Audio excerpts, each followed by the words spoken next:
దేవునికి మహిమ కలుగును గాక. ఈరోజు దేవుని వాక్యము ధ్యానించుకుందాం. స్తుతుల్లోని శక్తి ఉంది.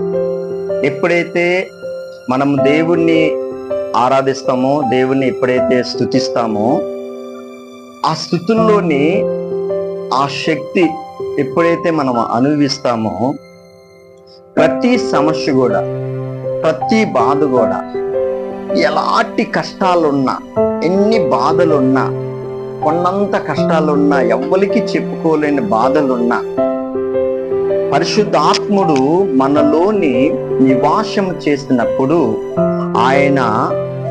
ఆయనలో మనం ఉన్నాం. నాలో ఆయన ఉన్నాడు, ఆయనలో నేనున్నాను, నాలో ఆయన ఉన్నాడు. ఎప్పుడైతే ప్రభువు ఆ సంతోషము ఎప్పుడైతే మనకి ఇస్తాడో, ఆయన్ని 24 గంటలు ఒక్క సెకండ్ కూడా స్తుతించకుండా మనము జీవించలేము. స్తుతుల్లో అంత శక్తి ఉంది. ఈరోజు దేవుని పరిశుద్ధ గ్రంథములో చూస్తే, బాధలు ఉన్నాయని కొంతమంది, బాధలు ఉన్నాయి, కష్టాలు ఉన్నాయని దేవుణ్ణి మర్చిపోతాం. కష్టాలు ఉన్నాయని అసలు స్తుతించకుండా మర్చిపోతాం. ఎప్పుడైతే కష్టాలు ఉన్నాయో, ఎప్పుడైతే బాధలు ఉన్నాయో, ఎప్పుడైతే అవమానాలు కలిగి ఉన్నామో, ఎప్పుడైతే కృంగిపోయామో, అప్పుడే మన ప్రభువుని స్తుతించాల. సంతోషంగా అప్పుడే ఉండాలి. పౌలు శీలలు అపోస్తుల కార్యాలు చదవండి. అక్కడ ఎన్నో అవమానాలు, సువార్త పరిచర్య చేసినప్పుడు, పౌలు గారు శీలలు చేసినప్పుడు జైలు పెట్టేశారు. జైలు ఉన్న స్థితిలో కూడా ఆ అవమానాలు గురంగా వెళ్తుంటే, ఆ స్థితిలో కూడా ఎప్పుడైతే ప్రభువుని స్తుతించారో, ఆ బంధకాలు విడిపోయాయి. అలాగే పేతురు జైల్లో ఉన్నప్పుడు, సంఘమంతా స్తుతించినప్పుడు, ప్రార్థించినప్పుడు, ఆ జైలు ఆ బంధకాలన్నీ విడుదల చేశాడు దేవుడు. అంటే అంత శక్తి స్తుతుల్లో ఉంది. గ్రహించాలి మనం. ఈరోజు మన జీవితాల్లో ఎందుకు మనము స్తుతించట్లేదంటే, పరిశుద్ధాత్మ దేవుడు మనలోని లేడుని లెక్క. ఎప్పుడైతే దేవుని ఆత్మ కలిగి ఉంటామో, ఎల్లప్పుడూ దేవుని స్తుతిస్తాము, ఆనందిస్తాము, ఎల్లప్పుడూ సంతోషంగా ఉంటాం మనం.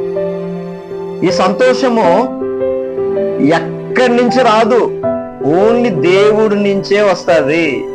మనము తాత్కాలికంగా ఆనందిస్తాం, కానీ దేవుడిచ్చిన ఆనందము ఎవరు కూడా తీయలేరు.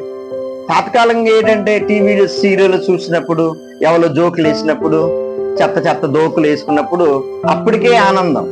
కానీ మన దేవుడు, మన ప్రభు అయిన యేసుక్రీస్తు ఇచ్చిన ఆనందము నిత్యము ఉంటది.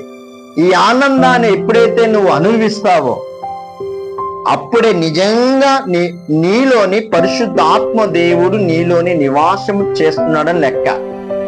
నీలోని సంతోషం లేదా, దుఃఖంతో ఉన్నావా అంటే పరిశుద్ధాత్మ దేవుడు లేడు నీలోని. అదే సూచన. నువ్వు దేవుళ్ళో ఆనందిస్తున్నావంటే, నువ్వు పెదాలతో ఆనందిస్తావని చెప్తున్నా గానీ నీ హృదయపూర్వకంగా నువ్వు ఆనందించట్లే దేవుళ్ళు అని. ఉదాహరణకు ఒకసారి చూద్దాం, దేవుని వాక్యం లేఖనాలు చూద్దాం. 1 తెస్సలోనికి పత్రిక 5వ అధ్యాయం, 1 తెస్సలోనికి పత్రిక 5వ అధ్యాయం 15 నుంచి 18.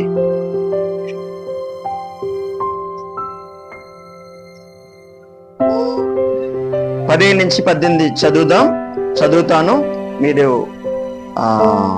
ఆలకించండి. ఎవడును కీడునకు ప్రతి కీడు ఎవనికైనా చేయకుండా చూచుకునుడి. మీరు ఒకని ఎడల ఒకడు, మనుషులు అందరిని ఎడల ఎల్లప్పుడూ మేలైన దానిని అనుసరించి నడుచుకునుడి.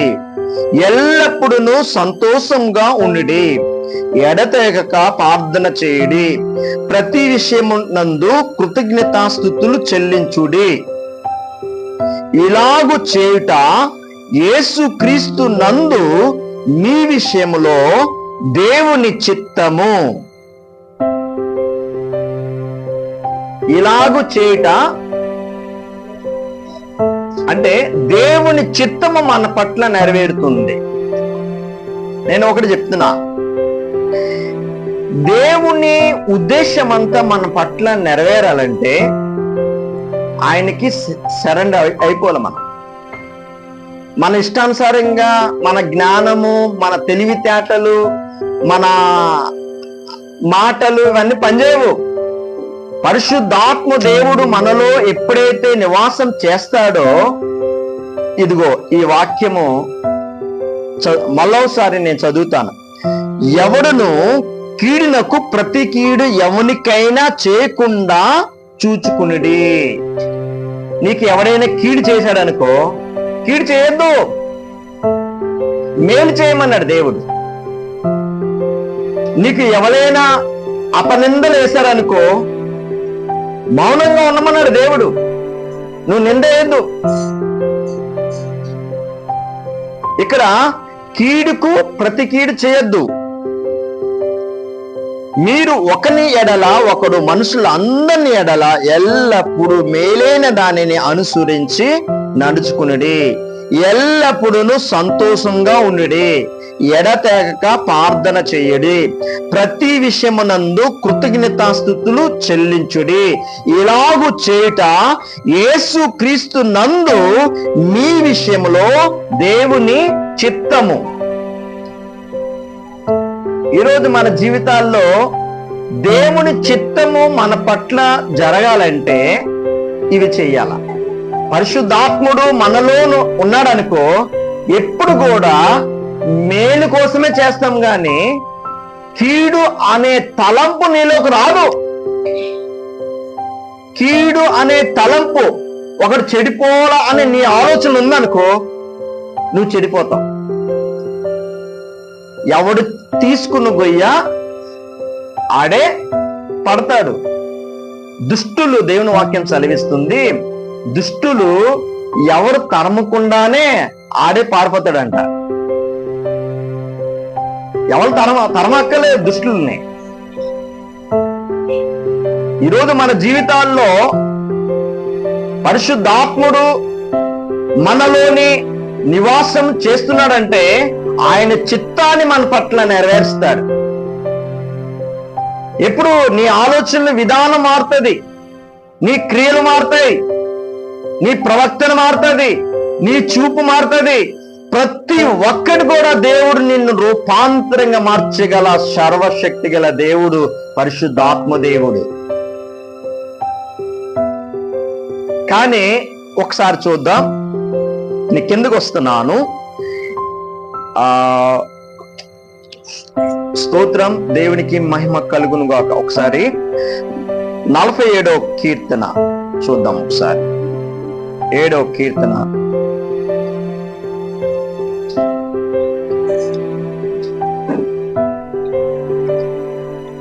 47వ కీర్తన, సంకీర్తన 7 47 47. దేవుడు సర్వభూమికి రాజయ్యున్నాడు. yes. దేవుడు అన్యజనులకు రాజయ్యున్నాడు. చాలు, నేను ఒక్కటే చెప్పాను, 47 వరకే. ఇక్కడ 47 వచ్చి నేను చదువుతాను, మీరు ఆలకించండి. దేవుడు సర్వభూమికి రాజే ఉన్నాడు, రమ్యముగా కీర్తనలు పాడుడి. చాలు. ఇప్పుడు ఈ సర్వభూమికి పైన వచ్చిన చూద్దాం ఒకసారి. 6వ వచనం, దేవుని కీర్తించుడి, కీర్తించుడి, మన రాజును కీర్తించుడి, కీర్తించుడి. దేవుడు సర్వభూమికి రాజే ఉన్నాడు, రమ్యముగా కీర్తనలు పాడుడి. దేవునికి స్తోత్రం. ఈరోజు మన జీవితాల్లో ప్రభువుని స్తుతించట్లే. ఎల్లప్పుడూ పరిశుద్ధాత్మ దేవుడు మనలో ఉన్నప్పుడు ఆయన కార్యము, ఆయన చిత్తము మన పట్ల సంపూర్ణంగా జరిగిస్తాడు. ఈరోజు మన జీవితాల్లో స్తుతించట్లేదంటే, దేవుణ్ణి ఉదాహరణ చెప్తున్నా, దేవుని ఆత్మ చెప్తుంది ఈరోజు మొట్టమొదటిగా దేవునికి ప్రాధాన్యత ఇవ్వాలా. ఫస్ట్ థింగ్, ఎప్పుడైతే నువ్వు దేవునికి ప్రాధాన్యత ఇస్తావో, దేవుని స్తుతిస్తావో, దేవుని చిత్తమంతా నీ పట్ల నెరవేరుస్తాడు ఆయన. నువ్వు దేవుణ్ణి పక్కన పెట్టావనుకో, నిన్ను కూడా పక్కన పెట్టేస్తాడు. మొట్టమొదటిగా చేయాల్సింది పని దేవునికి ప్రాధాన్యత ఇవ్వాలా. దేవునికి ప్రాధాన్యత ఇవ్వాలంటే దేవుని వాక్యం సెలవిస్తుంది, 6 రోజులు కష్టపడమన్నాడు దేవుడు. అరే బాబు, సోమరబోతులాగా తినేసి పడుకోబోదని చెప్పట్లే. 6 రోజులు కష్టపడు. 7వ రోజు దేవుని దినం, పరిశుద్ధ దినం, ఆరాధించే దినం. ఆ రోజు నువ్వు పని చేయకూడదు, వాక్యం సెలవిస్తుంది. ఆ రోజు కుటుంబం అంతా, పిల్లలంతా దేవుణ్ణి ఆరాధించే స్థలం, దేవుణ్ణి ఆరాధించే ఈ పరిశుద్ధ దినాన్ని నువ్వు అనుసరిస్తే నువ్వు చేసిన ప్రతి పనులు కూడా 100 ఆశీర్వదిస్తాడు. నువ్వు దేవునికి ప్రాధాన్యత ఇస్తున్నావు కాబట్టి దేవుణ్ణి నువ్వు గణపరుస్తున్నావు కాబట్టి దేవుడు నిన్ను గణపరుస్తాడు. నువ్వు దేవుని పక్కన పెట్టావనుకో, నిన్ను కూడా పక్కన పెట్టేస్తాడు దేవుడు. నేను ఒకటి చెప్తున్నా, ఈ రోజు మనం బతికి ఉన్నామంటే, ఈ రోజు నేను మాట్లాడుతున్నానంటే, ఈ రోజు దేవుడు నాకు ఆరోగ్యం ఇచ్చాడంటే, ఈ రోజు నాకు దేవుడు ఆయుష్ ఇస్తున్నాడంటే, ఆయన ఇచ్చిన కృప, ఆయన ఇచ్చిన దీర్ఘ ఆయుష్ ఇచ్చాడు మనకి. దాన్ని బట్టి మనము దేవుణ్ణి స్తుతించాలా, గణపరచాలా, కీర్తించాలా. ఎప్పుడైతే ప్రభువుని ఆరాధిస్తామో, ఎప్పుడైతే దేవుణ్ణి స్తుతిస్తామో, అప్పుడు నీ పట్ల దేవుని చిత్తము నెరవేరుస్తాడు. అందుకని మన జీవితాల్లో నూతన కార్యాలు జరగట్లేదంటే మన జీవితంలో ప్రార్థన లేదు, వాక్యం ధ్యానం లేదు, దేవుని చిత్తాన్ని పరీక్షించి పరిశోధించి ఆయన చిత్తాన్ని ఎరగట్లే. మనం ఏదో ప్రార్థన చేస్తున్నాం, ఏదో వాక్యం చదువుతామో చదవమో పక్కన పెట్టాం. ఆ ప్రార్థన కూడా ఎలాగుంటుందంటే, ప్రభువా రాత్రంతా కాపాడు, స్తోత్రం, ఆమేన్, వెళ్ళిపోవడం. ఆ ప్రార్థన కాదది. ఎవరైనా చేస్తారు, చిన్న పిల్లలు కూడా చేస్తారు ఆ ప్రార్థన. దేవుడు ఆయనతో మనం అనుభవించాలా. రాజుగారు గేట్ వేస్తారా? ఓకే. నేను ఒకటి చెప్తున్నా, ఎప్పుడైతే ప్రభువుని ప్రాధాన్యత ఇస్తామో మన పట్ల దేవుని ప్రణాళిక సంపూర్ణంగా జరిగిస్తాడు. ఈరోజు మనము స్థితిగతులు చూడొద్దు. దేవుడు స్థితిగతులు ఎప్పుడు చూడడు, నీ రూపం చూడడు. నీ హృదయం అంతరంగాలు ఎరిగే దేవుడు ఆయన.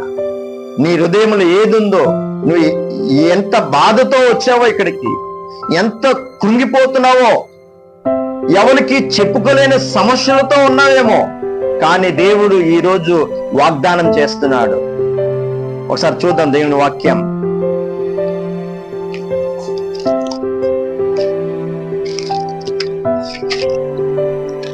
కీర్తన 37వ కీర్తన 4వ వచనం. ఈరోజు దేవుడు వాగ్దానం చేస్తున్నాడు.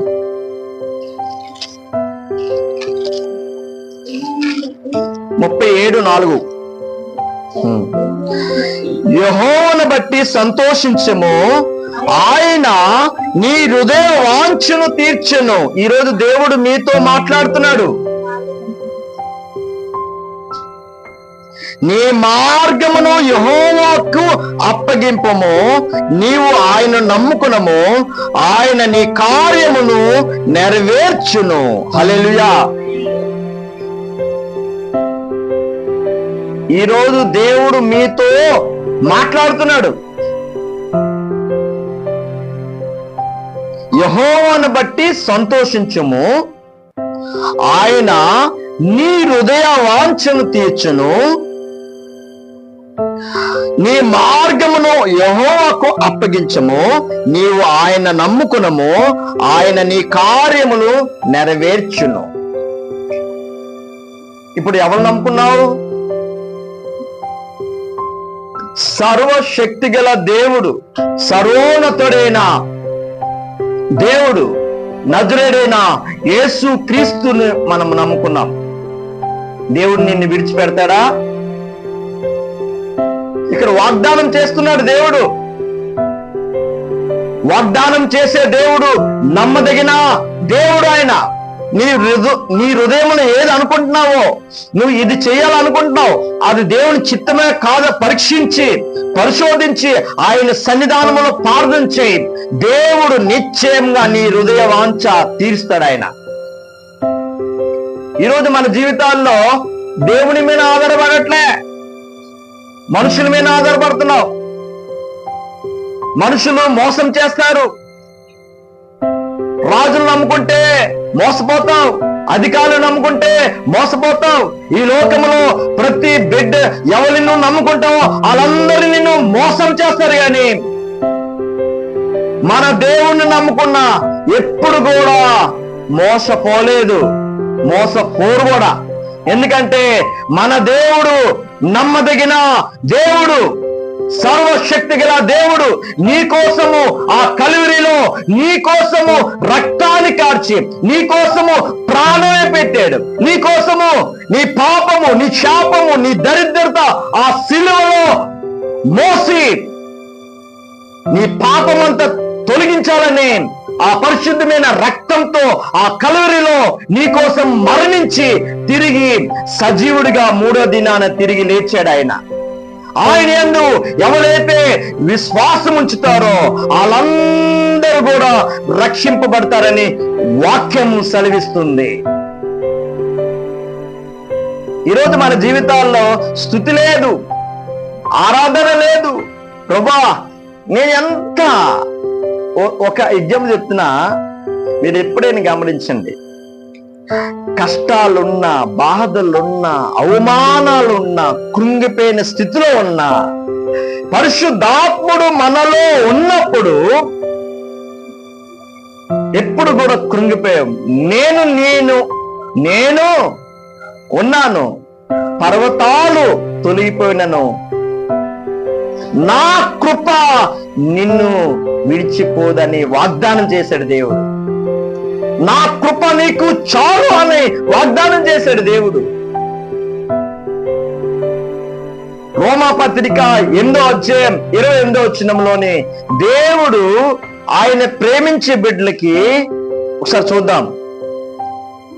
రోమాపత్రిక 8వ అధ్యాయం 28. అంటే దేవుణ్ణి ప్రేమించే బిడ్డలకి ఈ వాగ్దానము.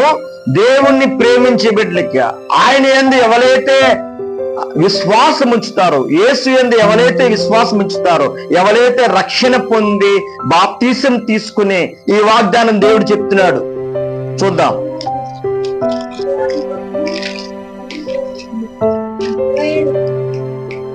నేను చదువుతాను. రోమాపత్రిక 8వ అధ్యాయం 28.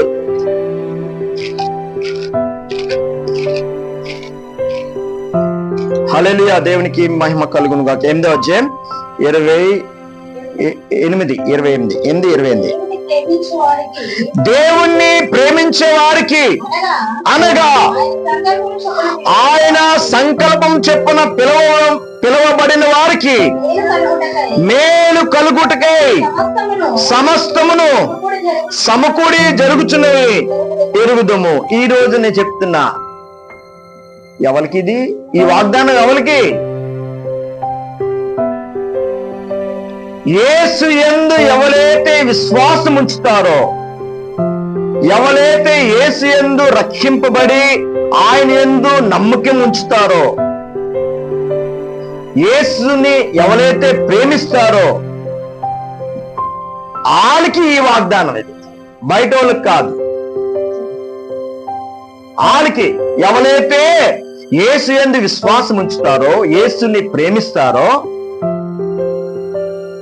ఆ వాగ్దానం. ఇక్కడ దేవుణ్ణి ప్రేమించే వారికి, అంటే యేసయ్యని మనం ప్రేమిస్తున్నాం కదా, ప్రేమిస్తున్నామా లేదా? ప్రేమిస్తున్నాం కదా. అనగా ఆయన సంకల్పము చెప్పున పిలువబడిన వారికి మేలు కలుగుటకే సమస్తమును సమకూడి జరుగుచున్నవి. ఈరోజు మన కీడు వచ్చిందా భయపడక్కలే. ఎందుకంటే మన దేవుడు, నమ్ముకున్న దేవుడు, అవమానాలు వచ్చినా, నిందలు వచ్చినా, నువ్వు ఏ స్థితిలో ఉన్నా, ఎంత ఘోర పాపి అయినా, ఆయన నమ్ముకున్న బిడ్డలకి, ఆయన ప్రేమించే బిడ్డలకి వాగ్దానం చేస్తున్నాడు. ఈరోజు వాగ్దానం చేస్తున్నాడు, నా కృప చాలు అంటున్నాడు. నా కృప నీకు చాలు అంటున్నాడు. ఆయన కృప ఉంటే నువ్వు ఏ పని చేసినా నిశ్చయముగా దేవుడు ఆశీర్వదిస్తాడు. ఆయన కృపలోనే మనం జీవిస్తున్నాం. మన తెలివితేటలు పక్కన పెట్టు, నీ ఆలోచనలు పక్కన పెట్టు. నేను ఎంత చదివాను, ఎంటెక్ చదివాను, బీటెక్లు చదివాను, నేను ఇంత చదివాను దేవుడి దగ్గర, ఇవన్నీ నీ ఆటలు పనిచేయవో. ప్రభు దగ్గరికి వచ్చే లోపలికి ఎలా రావాలా? విరిగిన నలిగిన హృదయమే దేవుడికి ఇష్టమైన బలి. నాకు అక్కడ వాక్యం సెలవిస్తుంది, యేసు ప్రభువుని ఇద్దరు ప్రార్థన చేస్తున్నారు. ఒకడు పరిసయ్యుడు ప్రార్థన చేస్తున్నాడు, ఒక పాపి ప్రార్థన చేస్తున్నాడు. పరిసయ్యుడి ప్రార్థన ఎలా ఉందంటే, నేను వారానికి 2 రోజుల ఉపవాసం ఉంటున్నా, ఖచ్చితంగా నేను ఆ దేవుని సన్నిధిలోకి వెళ్తున్నా, ఖచ్చితంగా నేను దహన భాగాలు ఇస్తున్నా, నేను అన్ని చేస్తున్నా, వాళ్ళందరికన్నా నేనే నీతిమంతుల్ని అనుకుంటున్నాడు. మీరు గమనించారా? నేనే నీతిమంతుడు అనుకుంటున్నాడు ఆయన పరిసయ్యుడు. బైబిల్ వాక్యం చదివిస్తుంది. ఒక పాపి ప్రార్థన చేస్తున్నాడు. వీళ్ళిద్దరు ప్రార్థనలు, ఒక పాపి ప్రార్థన అలా చేస్తున్నాడు, ప్రభువా నిన్ను చూడడానికి కూడా, నీ పాదాలు ముట్టుకున్నాను కూడా నాకు అర్హత లేదు ప్రభువా. అర్హత లేని వాడిని నన్ను కరుణించి ప్రభువా, నన్ను క్షమించయ్యా. విరిగిన నలిగిన హృదయముతో బ్రతిమలాడుకుంటున్నాడు ఆ పాపి. వీళ్ళిద్దరు ప్రార్థనలో ఆ పాపి అయిన ప్రార్థనే దేవుడు వాళ్ళకి ఇచ్చాడు. ఈ పరిసయ్యుడి ప్రార్థన పక్కన పెట్టాడు దేవుడు. ఈరోజు దేవుడికి కావాల్సింది నీ అందము, నీ చందాలు, నీ డబ్బు, నీ ఆస్తులు కాదు, నీ హృదయం కావాలి దేవుడికి.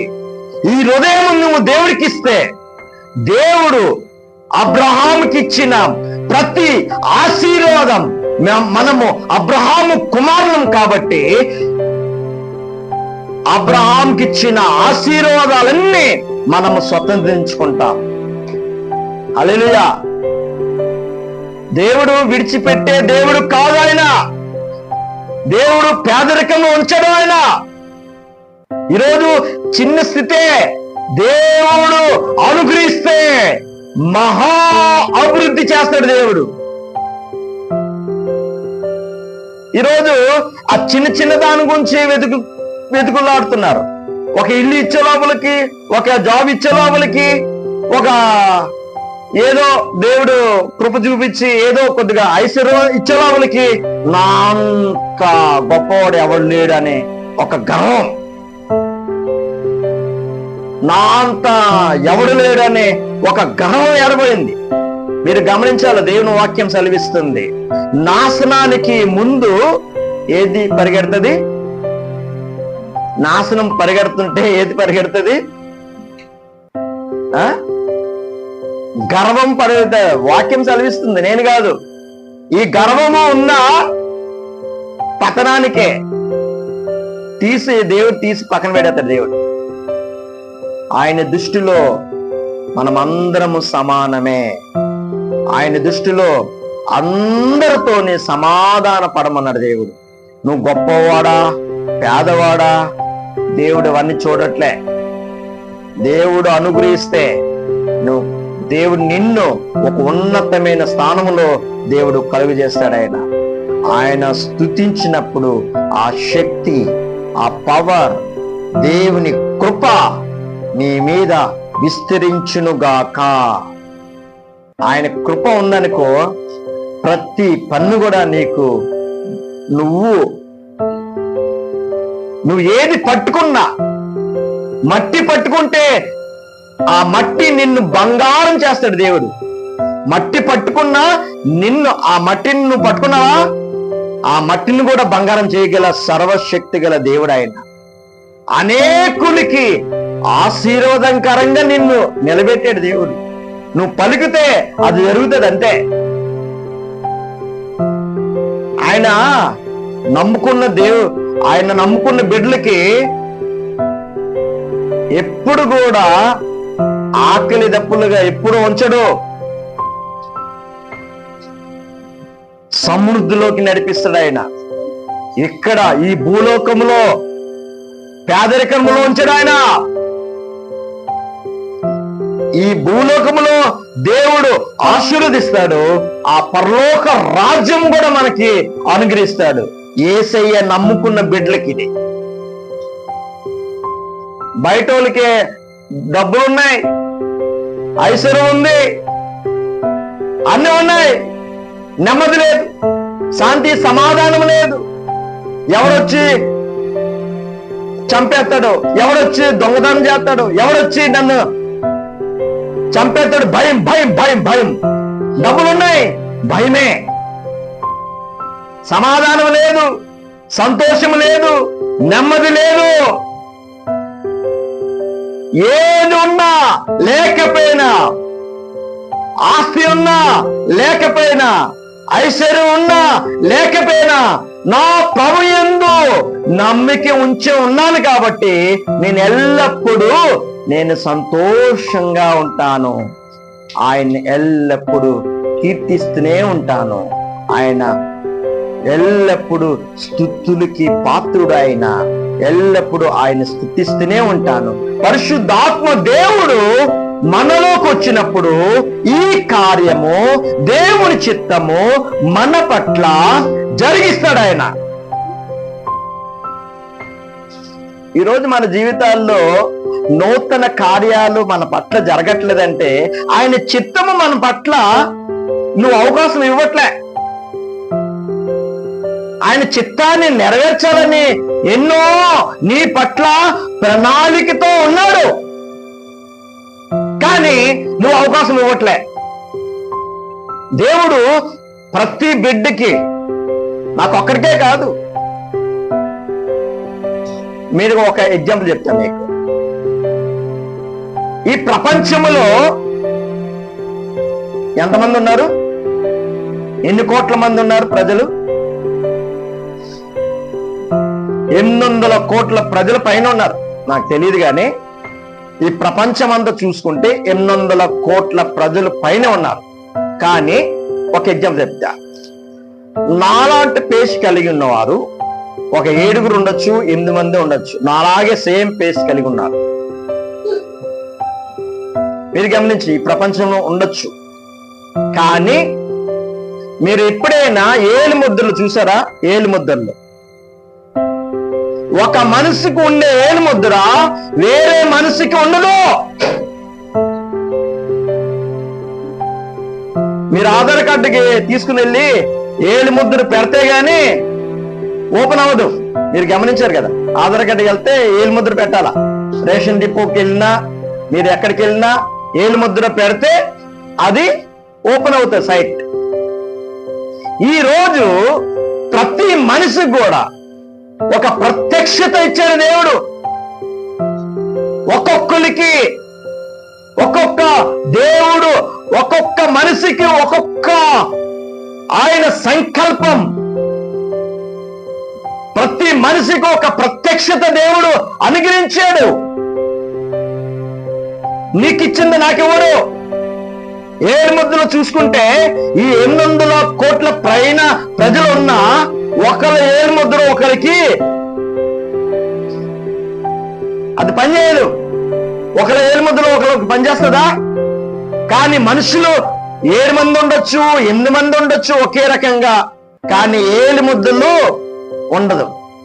అంటే దేవుడు ఈ జగత్తి పునాది వేకబడక ముందే నిన్ను తల్లి గర్భములో ఉన్నప్పుడే ఒక ప్రత్యేకముగా నిన్ను ఏర్పరచుకున్నాడు ఆయన.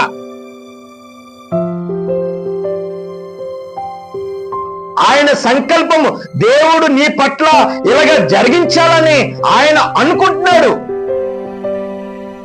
కానీ నువ్వు అవకాశము దేవుడికి ఇవ్వట్లే.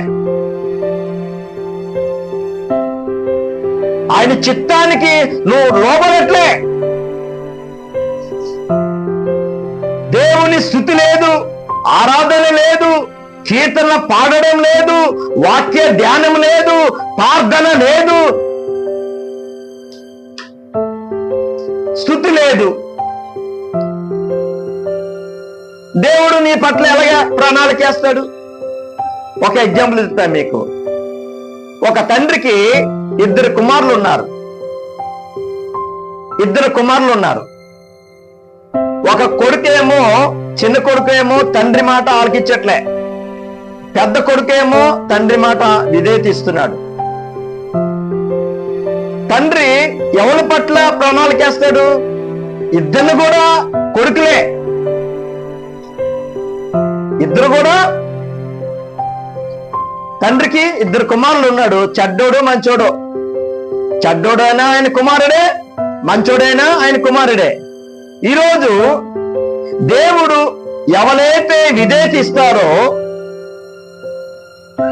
ఆయన దేవుని సంకల్పమంతా ఆయన ఆ కుమారుని పట్ల నెరవేరుస్తాడు దేవుడు.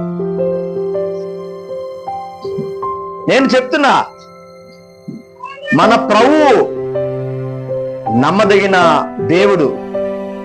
ఈరోజు మన జీవితాల్లో ఒకసారి చెప్తున్నా, యేసయ్య ప్రేమని లోకాన్ని పంచమంటున్నాడు. యేసయ్య ప్రేమ లోకాన్ని పంచమంటున్నాడు. యేసయ్య ప్రేమ లోకాన్ని పంచమంటున్నాడు. ఈ ప్రేమ లోకానికి నువ్వు పంచితే, యేసయ్య ప్రేమ లోకానికి నువ్వు పంచితే, క్రీస్తు ప్రేమను లోకానికి పంచితే అనేకులు క్రీస్తులోకి వస్తారు. ఈ ప్రేమ లేదు నీలోని, ఈ దయ లేదు.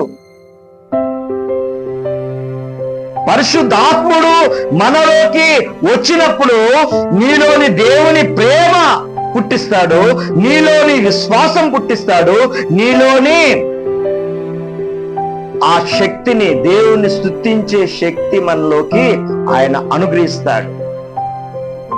ఎందుకు మన జీవితాల్లో నూతన కార్యాలు మన పట్ల జరగట్లేదంటే, దేవుని సంకల్పం అంతా మన పట్ల జరగట్లేదంటే ఆయన పని మనం చేయట్లే. ఏదో ఆదివారం వస్తున్నాము, ప్రార్థనకి వెళ్తున్నాము, ప్రార్థన చేస్తున్నారు, పాస్టర్ గారు ఏదో చెప్తున్నారు, వెళ్తున్నాము, ఒక ట్రెడిషనల్ గా అయిపోతుంది. కానీ నిజంగా క్రీస్తులో ఎవరైతే ఆనందిస్తారో, ఎవరైతే క్రీస్తు ప్రభువుని స్తుతిస్తారో వాళ్ళే నిజమైన దేవుని చిత్తాన్ని జరిగించే బిడ్డలు. ఎందుకు మన జీవితాల్లో నూతన కార్యాలు జరగట్లేదంటే ఒక విషయం చెప్తున్నా. ఒకసారి నేను ముగించులోకి నేను సెకండ్ పార్ట్ నెక్స్ట్ వీక్ చెప్తాను. హల్లెలూయా, దేవునికి స్తోత్రం. ఎందుకు మన జీవితాల్లో దేవుడు కార్యాలు జరగట్లేదంటే నేను ఒకటే చెప్తున్నా, ఆయన రాజుగా మనలో ప్రతిష్ఠించుకోవాలి ప్రభువుని.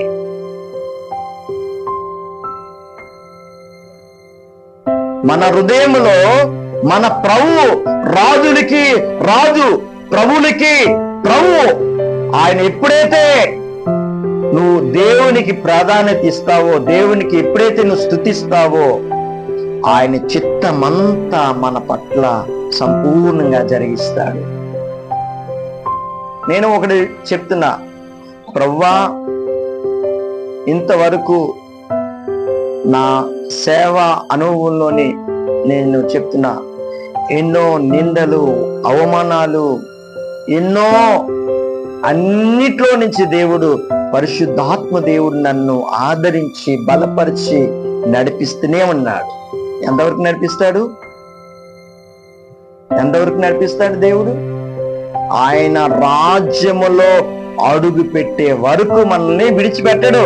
పరిశుద్ధాత్మతో ఎఫెసీ పత్రికలో ఉంటది 4:5 ఆ పత్రికలో 4-5 అధ్యాయాలు ఆయన ఆత్మతో మనతో ముద్రించాడు. మనల్ని ఆత్మని దుఃఖపరచుకుడి 5వ అధ్యాయంలో ఉంటది, మీరు ఇంటికి వెళ్ళి చదవండి. నేను ఒకటి చెప్తున్నా, ఎప్పుడైతే ఆయన సంకల్పాన్ని, ఆయన చిత్తాన్ని మన పట్ల నెరవేరుస్తాడో, ఆయన చిత్తమంతా మన పట్ల నెరవేరాలంటే ఇది చేయాలి. ఫస్ట్ నీ శత్రువుల్ని ప్రేమించమనడి. కీడికి ప్రతి కీడు ఎప్పుడు చేయొద్దు. దేవుడు ఇప్పుడు చెప్పలే, ఎవరైనా కీడు నీ పట్ల చేస్తున్నారంటే ఎప్పుడు కూడా కీడు చేయొద్దు, మేలే చేయి. యేసయ్య అదే నేర్పించాడు మనకి. ఒక చెంప కొడితే 2వ చెంప ఇమ్మన్నాడు. మన తండ్రి పరిపూర్ణుడు. ఆయన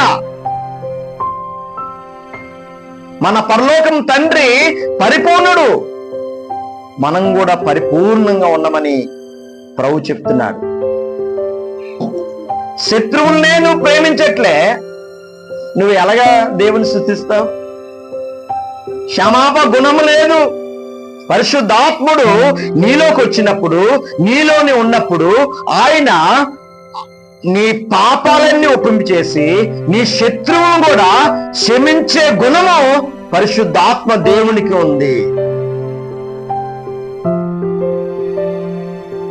నేను ఒకటి చెప్తున్నా, ఎప్పుడైతే దేవుణ్ణి ఎల్లప్పుడూ సంతోషంగా ఉంటామో, ఎల్లప్పుడూ ఆయన్ని కీర్తిస్తామో, ఎల్లప్పుడూ ప్రభువుని స్తుతిస్తామో,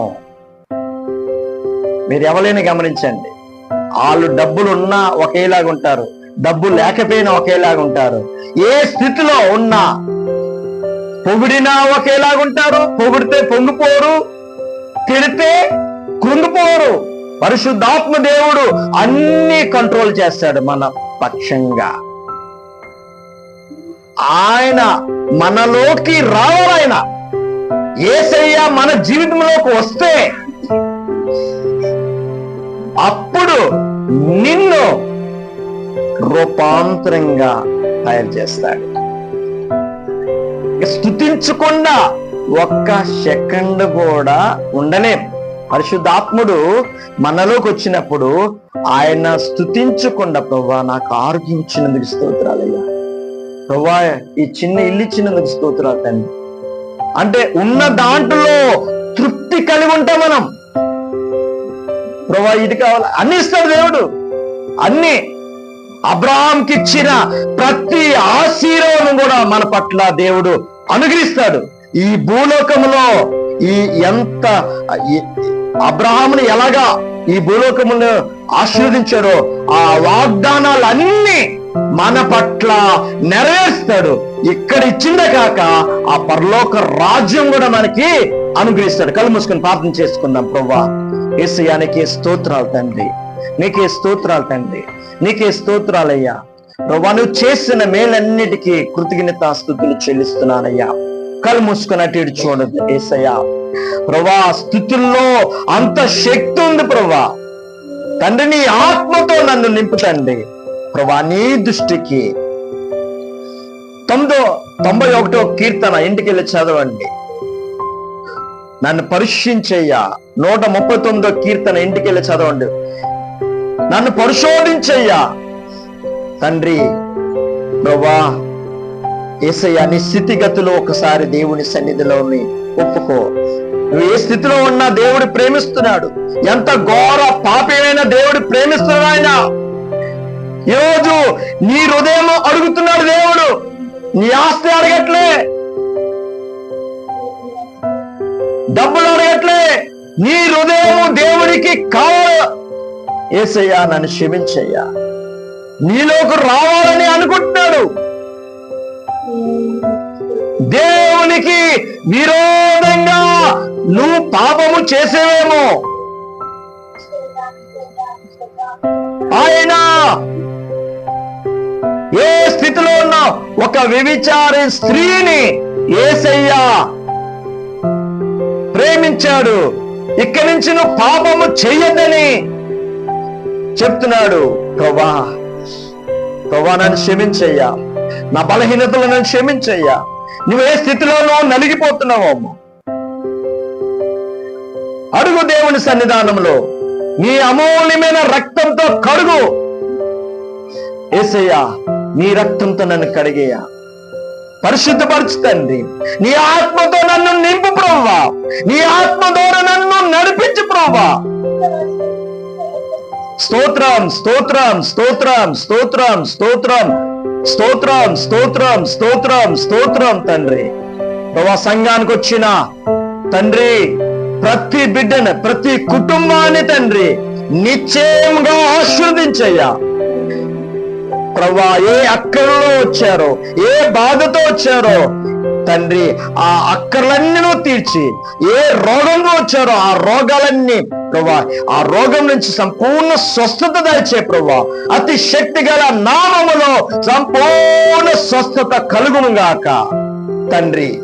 సంఘానికి వచ్చిన ప్రతి కుటుంబాన్ని నిశ్చయంగా ఆశీర్వదించయ్యా ప్రభా.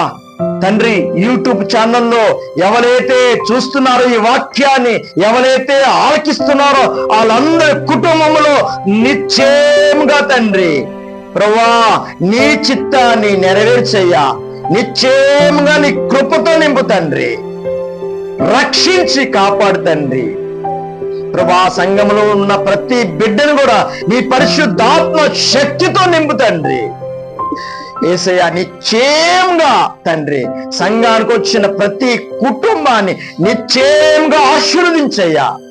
అబ్రహాంకి ఇచ్చిన ఆ వాగ్దానాలన్నీ ప్రభా యేసయ్యా తండ్రి ప్రతి కుటుంబం మీద నెరవేర్చు తండ్రి. ప్రభా యూట్యూబ్ ద్వారా ఎంతమంది అయితే ఈ ప్రార్థనలో పాల్గొన్నారో వాళ్ళందరి కుటుంబాల్లో అబ్రహాంకి ఇచ్చిన ప్రతి ఆశీర్వాదాన్ని తండ్రి నిశ్చయముగా అనుభవించునుగాక, నిశ్చయముగా ఆశీర్వదించునుగాక. నిశ్చయముగా నన్ను దీవించినందుకు స్తోత్రాలు తండ్రి. ప్రభా నీ ఆత్మతో నన్ను నడిపించి ఈ లోకమును ఎలాగ జీవించాలో నాకు నేర్పించి సహాయం చే తండ్రి.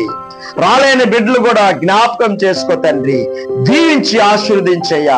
నీ కృపతో నింపు తండ్రి. ఇక్కడికొచ్చిన ప్రతి బిడ్డను కూడా పేరు పేరు చెప్పున నిశ్చయంగా దీవించి ఆశీర్వదించు తండ్రి. యేసు నామములో అడుగుచున్నాం తండ్రి, ఆమేన్.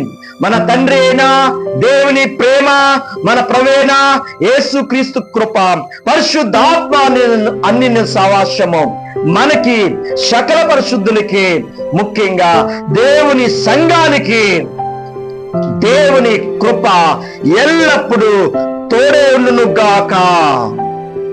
ఆమేన్ ఆమేన్ ఆమేన్.